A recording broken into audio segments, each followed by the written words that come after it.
Well, hello and welcome to another edition of Weird News and Wacky History, a look behind the scenes of what's been happening throughout the years. I'm your host, Pastor Roland Moss, that old history dude. Hey, how about some seasonal fun? Slip on your mittens and your parka and join me as we take a look at Oh Christmas Tree.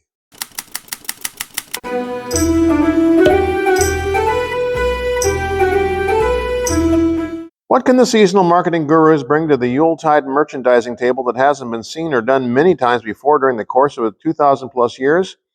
How about upside down Christmas trees? Hitting the market in 2017, this latest craze swept the nation, leaving grumpy traditionalists muttering darkly about disrespect. But fear not, topsy-turvy trees have a long and venerable history. Inverted seasonal spruces have been appearing as far back as the 7th century.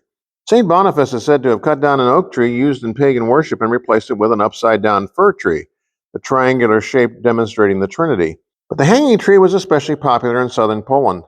Called Pozlaznicek, the dangling tree was festooned with ribbons, brightly painted pine cones, straw, fruit, nuts, and candy wrapped in festive paper. The reason for suspending it from the rafters was simple. There wasn't enough room in the floor. So why the sudden rage of hanging trees from the ceiling? Well, it safely puts the tree out of reach of children and pets. It allows more ornaments to be displayed at eye level, and it still frees up floor space in small apartments. Upside down Christmas. What's old is new again. But it's not the only craze sweeping the seasonal world. 7 million live Christmas trees go into landfills every single year. Surely there must be a better way to enjoy the crisp evergreen fragrance without the wastage. Say hello to London Christmas Tree Rental. Simply go to their website at londonchristmastreerental.com and pick out a tree. There you'll find Mr. Kensington, a petite conifer at 2.5 to 3.5 feet, all the way up to Miss Islington, at a stately 5.5 to 6.5 foot tall. Simply rent your favorite tub tree from the nearest London Christmas tree site. Carefully keep it watered and away from any heat source, and then once the hustle and bustle of the holidays is past, simply return it to where you picked it up. You won't have the mess of disposing of it, and it'll happily go back to the tree farm to grow for another year. Once it reaches a certain size, it'll be sent permanently to the forest to live out its life in retirement. Or should you choose, you can purchase it and place it in your own garden instead. Oh, and one last request from the nice tree folks. Give your tree a name. It helps them stay healthy and helps them fit in nicely as part of the family. Or so they say. And when all else fails, you can always go fake. Artificial Christmas trees certainly have a strange history in America. German immigrants started bringing faux seasonal trees with them to the U.S. in the 19th century. Their twisted framework was covered with goose, turkey, swan, or even ostrich feathers that had been dyed green. Then the Addis Housewares Company started making trees in the 30s. Known for their toilet bowl brushes, they used the same machinery to make trees as cleaning supplies. Many of these brush trees were shipped to London and other seriously bombed cities in England to bring some badly needed Christmas cheer during World War II.